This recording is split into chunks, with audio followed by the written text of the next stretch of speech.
At my son's wedding, my sister lifted her glass toward his boss, smiled the way she smiles when she wants something, and introduced me as the unemployed one who lives off the family. The fork stopped halfway to somebody's mouth. A whole table of strangers turned to look at me. I laughed. I had practiced laughing. Then the man beside her set his glass down on the linen, slow and careful, and I watched Sandra's smile freeze on her face. What none of them knew was that the man she'd just tried to impress had spent 3 years trying to find me.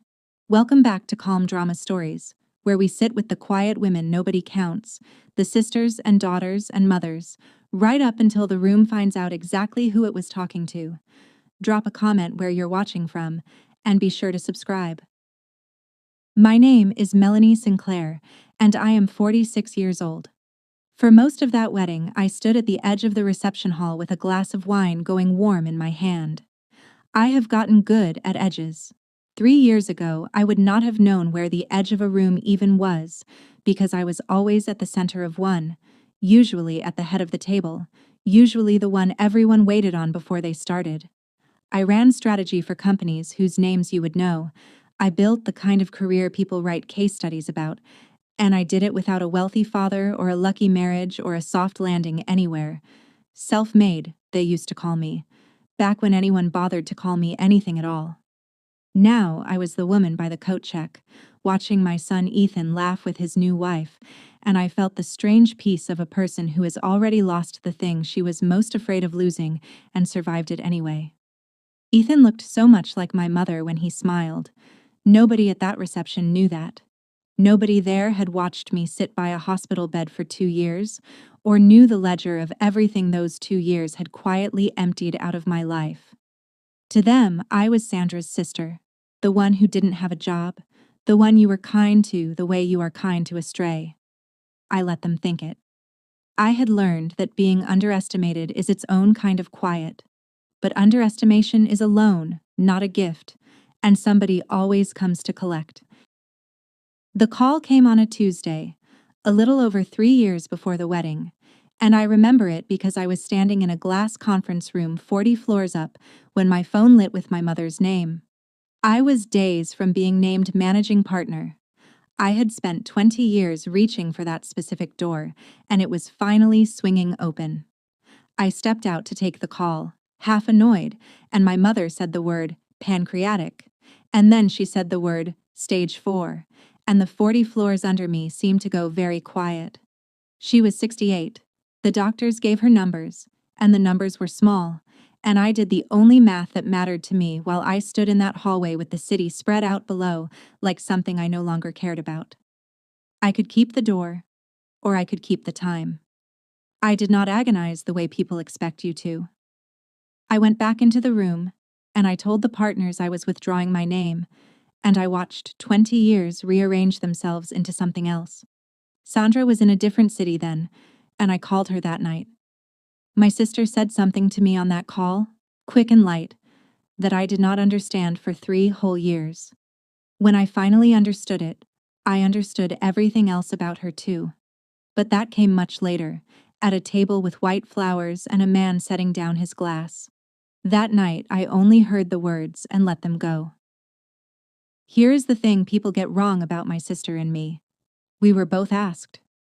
When it became clear our mother could not be alone, the family had a version of a meeting, the kind that happens over speakerphone with too many people talking. Somebody said it plainly. One of us would have to step back. Sandra was a manager then, mid-level, clawing her way up a firm she was terrified of falling out of, and when the question landed, she said, "I can't just throw away everything I've built." She said it fast, like she'd rehearsed it, like she needed us to hear the certainty before we heard the refusal. And the awful truth is that I understood her. I have thrown away everything I built. I know the exact weight of it. Sandra was not a cartoon. She was a woman who had climbed a long ladder in the rain and could not imagine letting go of a single rung. So I said I would do it. I said it the way you volunteer for the thing nobody else will touch. Half pride and half love, not knowing yet that the world keeps 2 different sets of books, one for the people who stay and one for the people who leave. I did not resent her then. I want to be honest about that. The resentment came later, and it did not come from the caregiving. It came from what she decided the caregiving meant. 2 years is a long time when it is measured in medication schedules. I learned the language of oncology the way I once learned the language of mergers, fluently and against my will. I sold my apartment and moved into something smaller so the numbers would stretch. I drove her to appointments at 6 in the morning and learned which nurses were gentle and which were merely fast. My phone, which had once buzzed all day with people who needed my judgment, went quiet. And then it went dead. And I did not have the energy to grieve that on top of everything else. Some nights my mother would surface from the fog of the drugs and look at me with perfect clarity, and one of those nights she said something I have carried like a stone in my pocket ever since.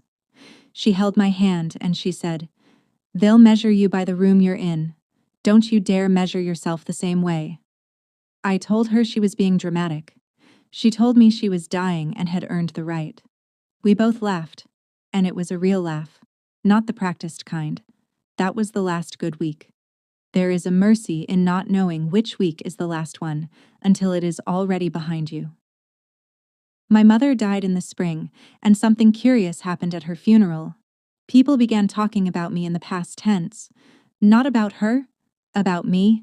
An aunt patted my arm and said it was such a shame what I'd given up, wasn't it? And how I used to be so impressive. Sandra flew in for 2 days, wore beautiful black, and cried in a way that made several people comfort her. By the end of the reception, she had somehow become the grieving daughter, and I had become the tired woman who'd been handling things. She told a cousin, warmly, that she was so worried about me, that she hoped I could find my footing again, as though I had wandered off a path rather than carried our mother to the end of hers. I stood in my mother's kitchen holding a casserole dish somebody had brought, and I felt the whole story of the last 2 years being quietly rewritten around me by people who had not been in the room for any of it. That is the thing nobody warns you about caregiving.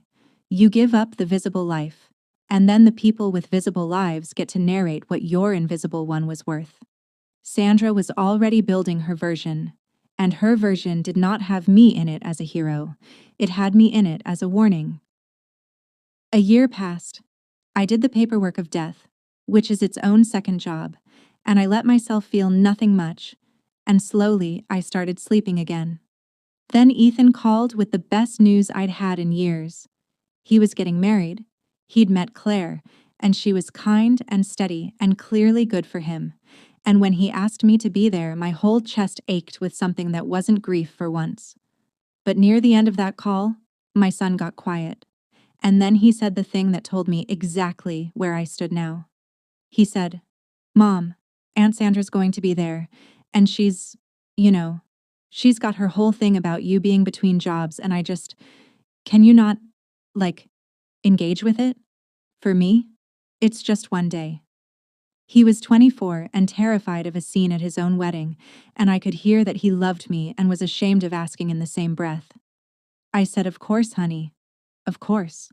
And I meant it, and it cost me something I didn't have a name for yet, because in that one small sentence my own son had told me which sister was the problem to be managed. Not the one who mocked, the one who might mind being mocked. I hung up and sat in the quiet a long time. Then I asked him gently, one more thing. Where was it he worked again? This firm he was so proud of. He told me the name like it was nothing. Meridian Strategy Group. I kept my voice even and said that was a good firm, and he said, yeah, Aunt Sandra had actually helped him get the interview. She was a manager there, and he was just an analyst, but he was learning a ton. I said I was proud of him, and I was, and I did not tell him what that name meant to me. Because I knew Meridian. I had competed against Meridian for a decade. I had beaten them on pitches and lost to them on others, and years ago I had built a framework, a way of mapping a company's real decisions against its stated ones, that had gotten around the industry the way good ideas do, uncredited and everywhere. The last I'd heard, Meridian had adopted a version of it wholesale.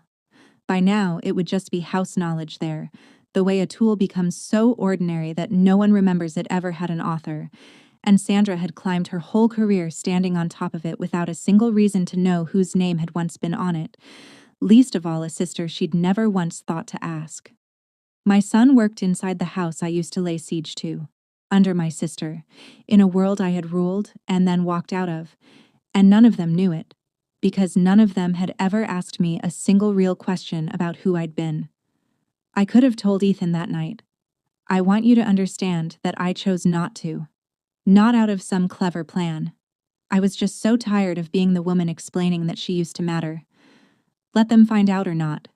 I was going to a wedding to watch my son be happy, and I owed no one my resume. The rehearsal dinner was Friday. Claire's family had money, the quiet kind, and the rehearsal dinner was in a private room at a restaurant where the waiters folded your napkin when you went to the restroom. I wore the one good dress I had kept from my old life and felt like a museum piece of myself. Claire's parents were gracious in the careful way of people who don't quite know what to make of you. And Sandra, my sister, walked into that room like she had booked it herself. She wore success like a fragrance. She had a new watch and a newer confidence, and within 10 minutes she was holding a small court by the window, telling stories that all seemed to end with her being right. I watched my son watch her with something like envy, and I understood the shape of the evening before it happened. Sandra was the family's success story tonight, and every story needs its contrast. I got a glass of wine and found a chair near the edge, which by now felt less like exile and more like a good vantage point. From the edge, you see everything. From the edge, you see who a person is when they think the important people are looking. And Sandra, all night, kept glancing toward the door, waiting for someone who mattered more than the rest of us to arrive. The person Sandra was waiting for did not come to the rehearsal dinner, but he came up in every third sentence. My CEO, she kept saying, David is incredibly selective. She told a long story about a presentation she'd given him, about how demanding he was, how he'd once rejected an entire deck, and how she'd stayed up all night fixing it and won him over. She said his name the way some people say the name of a saint, they're hoping we'll notice their devotion. David. David Mercer. She dropped it in front of Claire's father, who nodded politely, and in front of my son, who beamed because his aunt worked so closely with the great man, and she dropped it, I noticed, while looking at me, as if to make sure I understood the distance between a woman who reported to David Mercer and a woman who reported to no one at all. I sipped my wine and said nothing. The name meant nothing to me yet. I had left the industry before Mercer's time at the top, and I had never met him. But Sandra didn't know that either. She just knew that I used to be somebody and now was no one, and she wanted the somebody in me to hear how far she had climbed. She wanted an audience for her ascent. She had no idea she was about to get one. It was Claire's mother who asked me, kindly, over the salad course, "And what do you do, Melanie?" A simple question, a human one. I opened my mouth to answer it honestly, to say that I'd stepped back from consulting to care for my mother and was thinking about what came next, which is the truth, and not a shameful one. But Sandra answered for me before I got the first word out. She laughed a light little laugh and said, "Oh, Mel's between things right now. She's been between things for a while." She said it fondly. That was the genius of it. She wrapped the knife in fondness so that anyone who flinched would look unkind for flinching. Claire's mother smiled uncertainly and moved the conversation along, and I sat there having been introduced, in front of my son's new family, as a woman defined entirely by absence, between things, as if I were a hallway, as if the 2 years I'd spent holding a dying woman's hand were a gap in a timeline rather than the fullest thing I'd ever done. I felt the old professional part of me, the part that had sat across from hostile boardrooms, go very calm and very cold. I said, "That's one way to put it, Sandra." And I let it drop, because it was Ethan's weekend, and I had promised, but I filed it. Some words you file. I stepped outside after the entrees to breathe, and Claire followed me. My son had married up in the only way that matters. She was the kind of person who notices when someone has gone quiet. She stood next to me in the cool air and didn't fill the silence right away, which told me a lot about her. Then she said, "Ethan told me you took care of your mom for a couple of years. That must have been really hard." And that was it. That was the whole thing. She asked me about the actual life I had lived instead of the empty space around it. I told her a little. I told her about the 6 a.m. drives and the gentle nurses and the last good week. She listened like it was worth listening to. At one point, she said, "That's not nothing, you know. That's kind of everything." I had to look away at the string lights for a moment. It is a strange thing to have your own son's wife be the first person in 3 years to hand you back a piece of yourself. When we went back inside, Sandra was mid-story again, and Claire caught my eye across the room and made a small, private face, the kind that says I see it too. I had an ally now. I didn't know yet how much I would need one, or how little, in the end, I would use her. The moment I keep coming back to happened over dessert, and it happened with paper. Claire's father mentioned in passing that he might need some consulting help for his own company down the line. Nothing serious, just thinking out loud. And Sandra moved like a shark that has smelled the water change. She reached into her bag and produced her business cards, Meridian Strategy Group embossed in navy, her name and her title in clean type, and she fanned them out on the tablecloth like a winning hand of cards and slid them toward Claire's father with a smile. Then she turned to me. She let the pause sit just long enough for the table to feel it, and she said, "Do you have one to give them, Mel? Anything at all?" The table went quiet in that specific way. Everyone understood the question was not about business cards. It was about whether I existed, and I did not have one.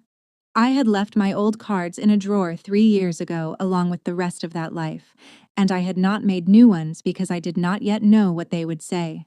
So I sat there, empty-handed, in front of my son and his new family, while my sister's little navy cards lay fanned across the linen like proof of who was real and who was not. I smiled and said no. I was fresh out. Sandra smiled back, satisfied, and the dessert plates came, and the moment passed for everyone but me. I would carry those fanned cards in my mind all the way to the reception. If you have ever stood in a room holding nothing while someone spread their little cards like a winning hand, you know the exact sound that silence makes. Tell me in the comments, did you smile too? Stay with me. This one turns. That night, back in my small apartment, I did something I hadn't done in a long while.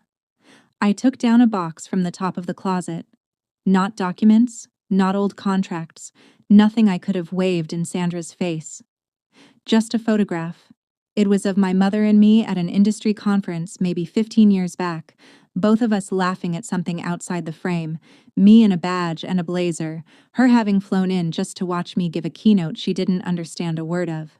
She used to do that. She'd sit in the back of rooms where her daughter was the expert and she'd beam. I sat on the floor of my apartment and looked at that photo, and I asked myself the question I had been outrunning for 3 years. If I don't produce anything, am I anything? If no one is measuring me, do I still count? It's an ugly question to catch yourself asking. It meant that some part of me had started to believe Sandra's math, the world's math, the arithmetic that says a woman with no title is a woman with no worth. I didn't cry over it. I just sat with the picture and let the question be honest for once, because you cannot fix a rot you refuse to name. My mother's voice came back to me from that last good week. Don't you dare measure yourself the same way. I put the photo in my purse. I don't know why. I just wanted her at the wedding. The morning of the wedding, Ethan needed help with his tie. He always has. He came to me in the little room off the Vineyards Chapel with the ends of it hanging loose, and that helpless look he's had since he was 6. And I stepped in and did the knot, the way my own father taught me. His hands were shaking a little. Nerves. I smoothed his collar and looked at my boy in his suit and had to breathe carefully. He looked at me in the mirror. Both of us reflected, and for a second his face crumpled just slightly. "Mom," he said, "about what I asked you on the phone, about Aunt Sandra. That wasn't fair of me. I know it wasn't." I told him it was fine. He said, "It's just, she gets loud and I didn't want," and I stopped him. I said, "Honey, this is your day, and I am not going to be a single ounce of trouble in it. That's a promise, and I mean it as a gift, and not a sacrifice." He hugged me too hard, the way he did when he was small and scared of thunder. Over his shoulder, I could see the vineyard through the window, the white chairs, the people arriving. I had promised him peace, and I intended to keep that promise. What I did not yet know was that peace was not going to be mine to keep or break. Someone else was going to reach for the pin. The ceremony was beautiful and short, which is the correct way for a ceremony to be. Then came the reception, in a long hall with open sides and grapevines climbing the posts and string lights against the dusk. They had seated me well back, at a table with a great-aunt and two of Claire's college friends, which I understood. The front tables were for the people the day was performing for. From back there, I watched my sister work the room. And I watched her orbit one man in particular, an older man, mid-50s, silver at the temples, in a suit that fit like it had been grown rather than bought. He was calm in the way genuinely powerful people are calm, taking up no more space than he needed. Sandra circled him all evening. She refreshed his drink. She laughed a half-second too long at whatever he said. I could see, even from the back, that this was David, the CEO, the saint whose name she'd worn like perfume, and that he had come to my son's wedding because Ethan was one of his young analysts, and that Sandra had decided this evening was her chance. I didn't recognize him. I only recognized the choreography, because I had once been the person a room arranged itself around, and I knew what it looked like when someone wanted very badly to be arranged around. I sipped my wine. My glass had gone warm again. And then Sandra looked across the hall, found me at my little back table, and began walking my way with the man in tow. I knew what was coming the way you know whether. Sandra crossed the hall with David Mercer at her elbow, steering him toward my table, and I understood that I was about to be used as scenery. She wanted to show her CEO how gracious she was, how she carried her poor between-job sister, how far above her own origins she had risen.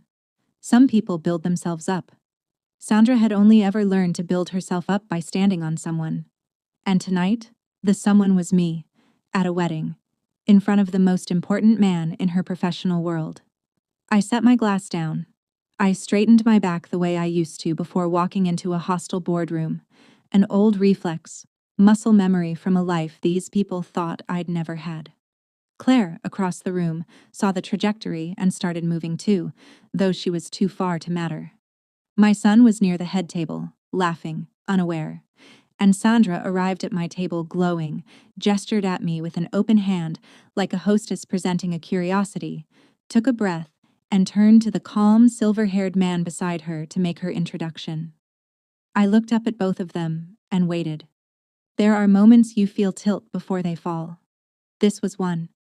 And my sister, so sure of the floor beneath her, so certain of who counted in that room and who did not, opened her mouth. "David," Sandra said, bright as a bell, "this is my sister I was telling you about. Melanie, the unemployed one, lives off the family. She's been between things for years now. Bless her." She said it to a CEO, at a wedding, about her own sister, and she said it smiling, as if it were affection. The great-aunt beside me inhaled. One of Claire's friends looked at her plate. And I did the thing I had trained myself to do over 3 years of being narrated by people who were never in the room. I laughed. It was not bitter. It was almost gentle. And then I looked at the man, this David, and I said the truest and quietest thing I could, the thing that closed a door behind me even as I said it. "She's right," I said. "I don't have a title anymore." I meant it as surrender, I think, in that first second.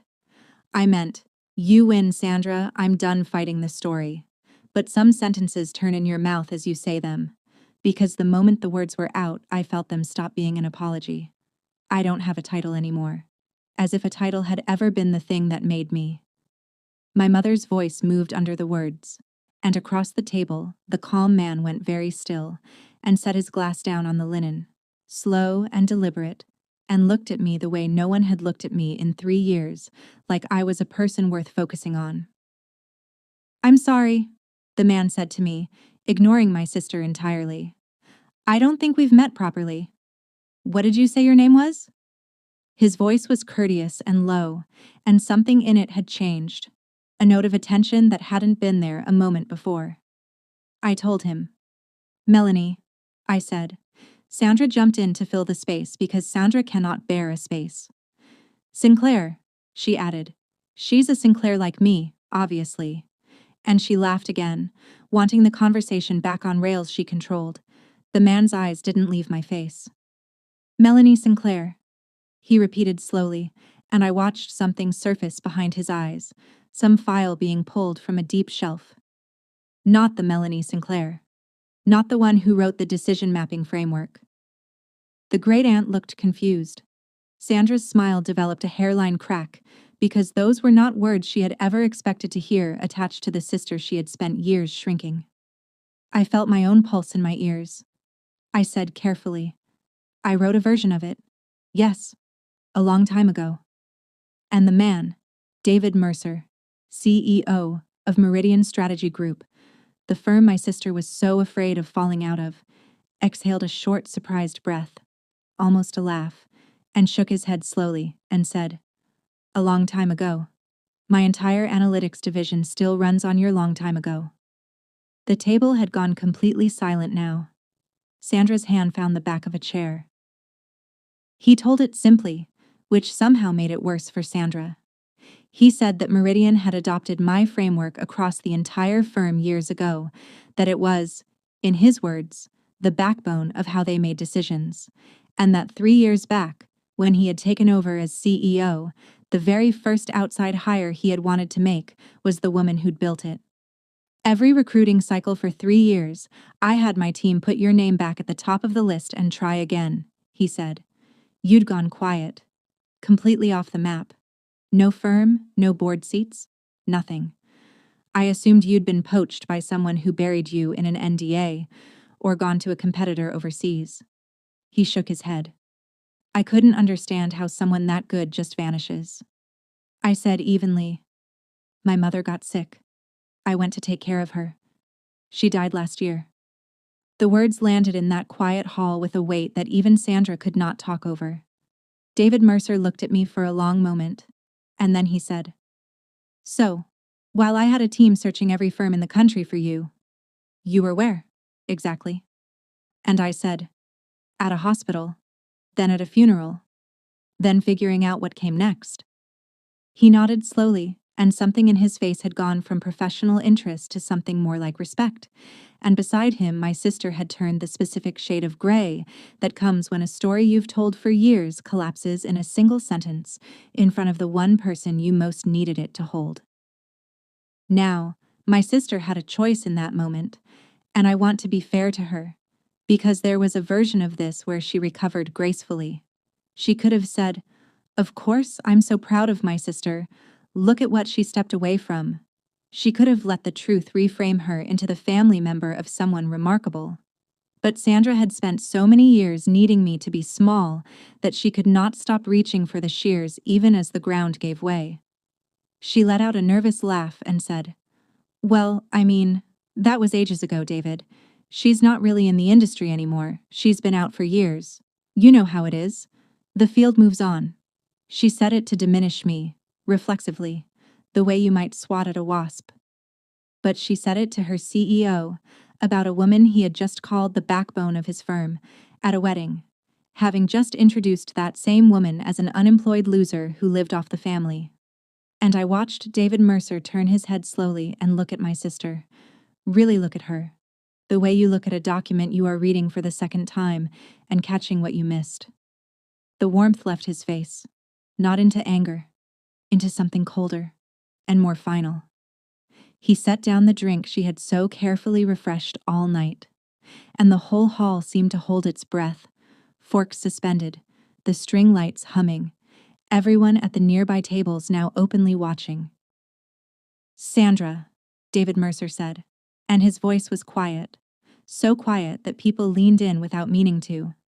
I've heard you speak about people at the office. I've told myself it was ambition. Sharp elbows. I gave you room. He paused. but I just watched you introduce your own sister, a woman our entire firm is indebted to, as an unemployed loser, at her son's wedding, to impress me." He let that sit. "That tells me everything I needed to know and didn't want to." Sandra started to say his name, started to say, "David, please." And he raised one hand, not unkindly, just finally.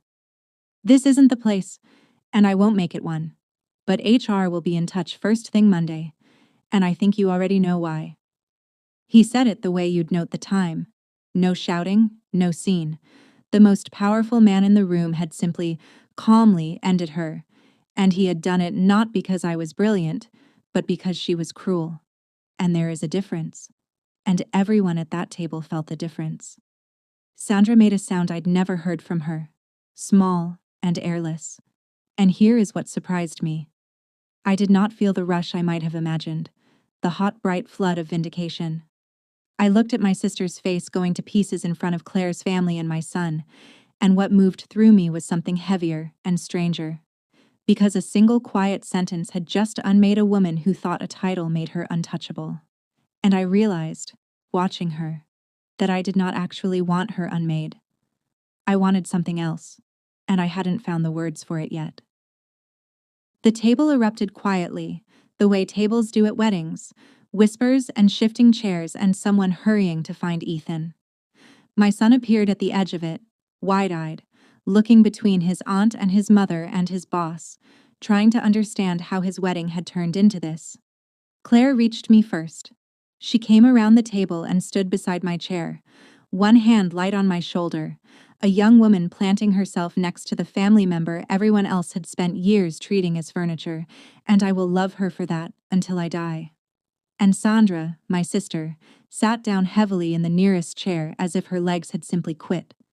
For a second she wasn't angry. She wasn't performing.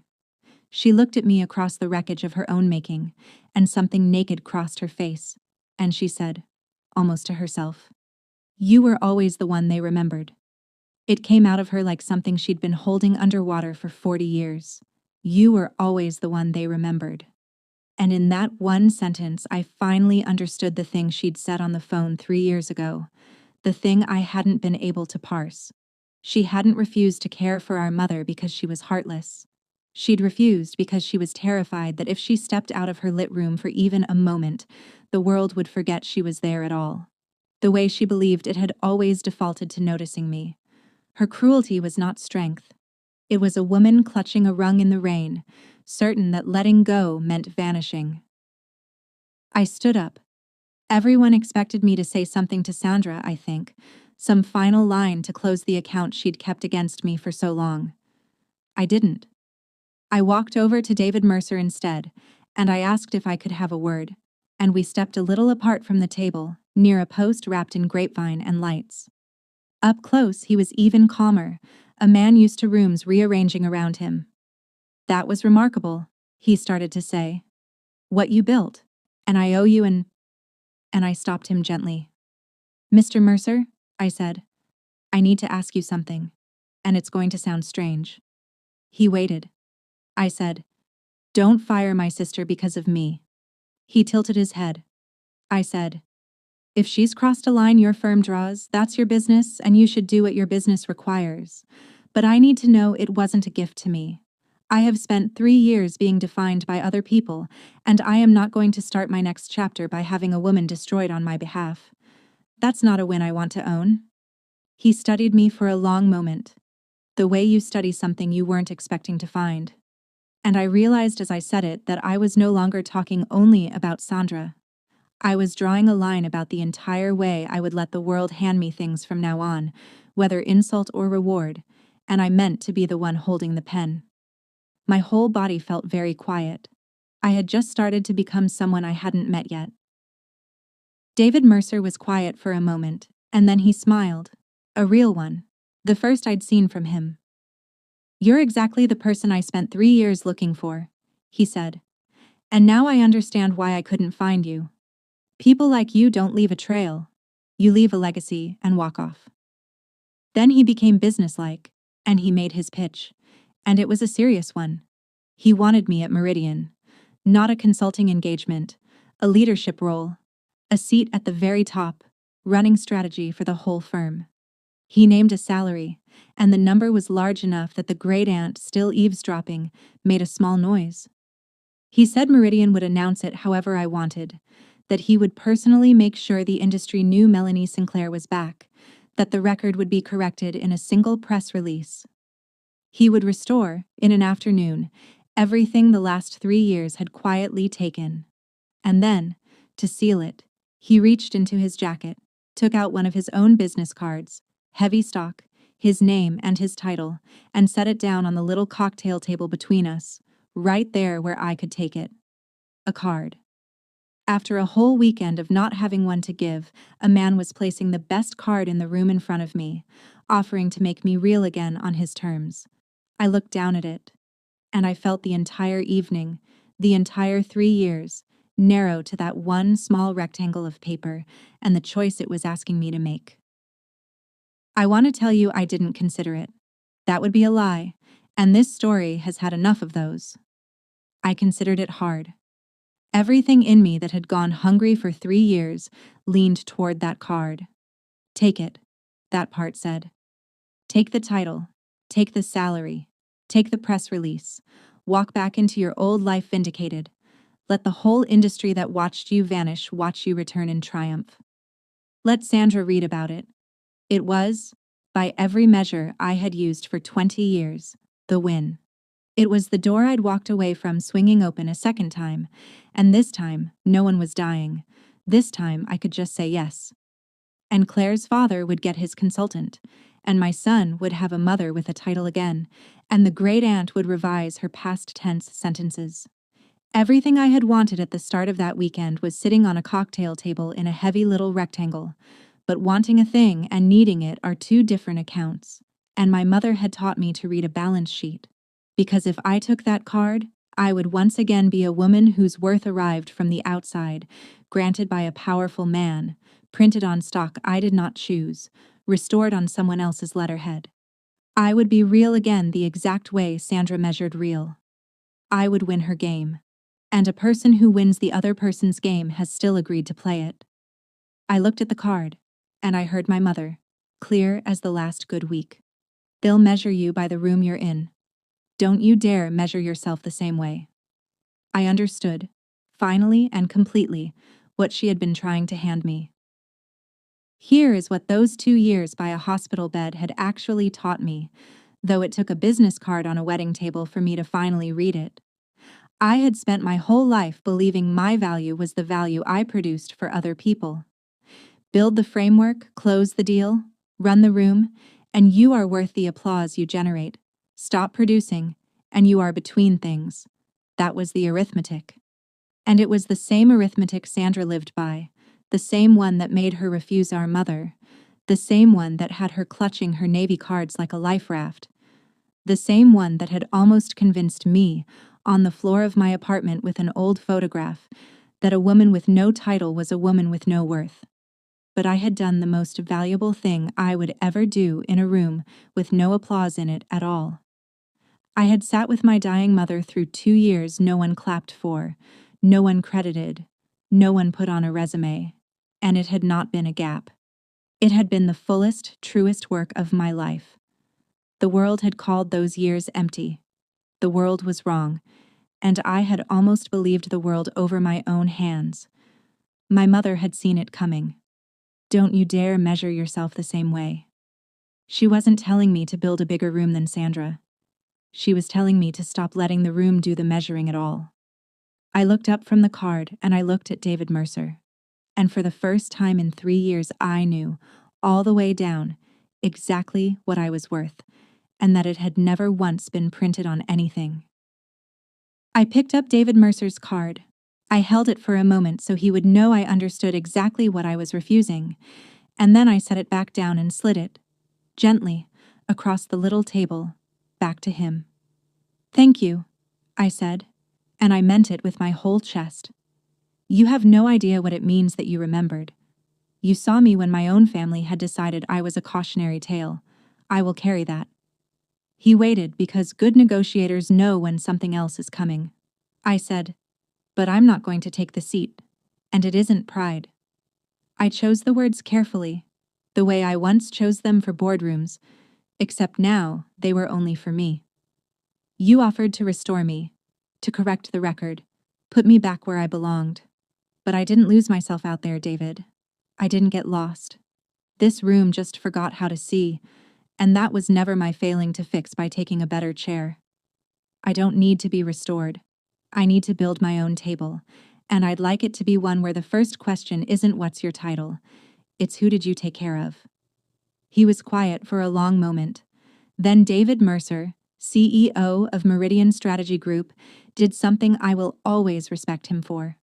He laughed softly, and he picked his card back up and put it away, and he said, "Most people take the chair, Melanie.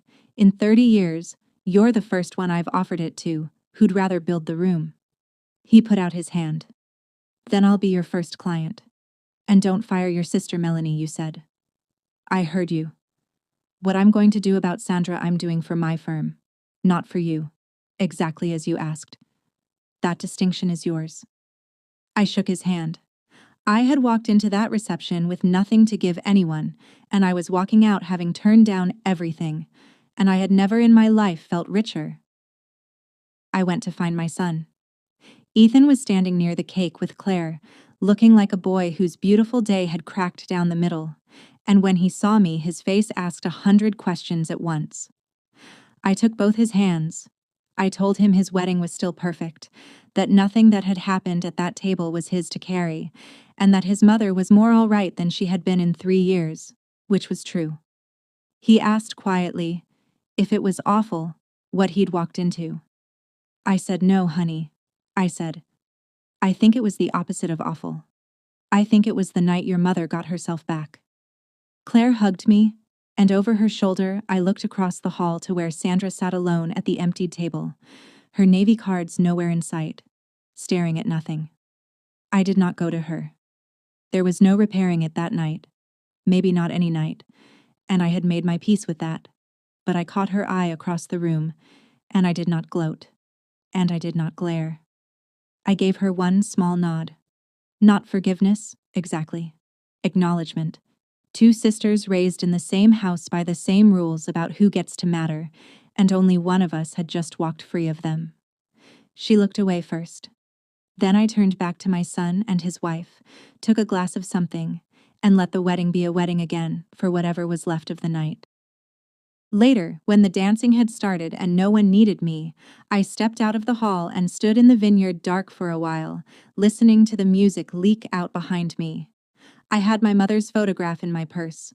I took it out and looked at it under the string lights, the two of us laughing at that long-ago conference, and I told her, quietly, that I'd finally understood the thing she'd been trying to give me, and that I was sorry it had taken me so long.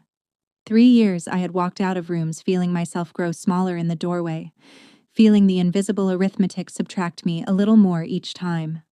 That night I walked out of a room feeling exactly my own size, for the first time since she died.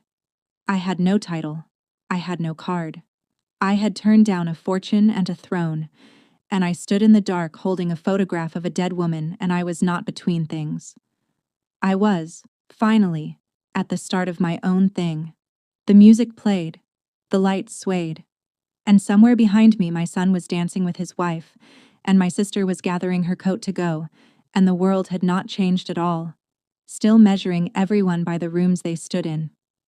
But I had changed, all the way through, and that turned out to be the only measurement I'd ever needed to correct.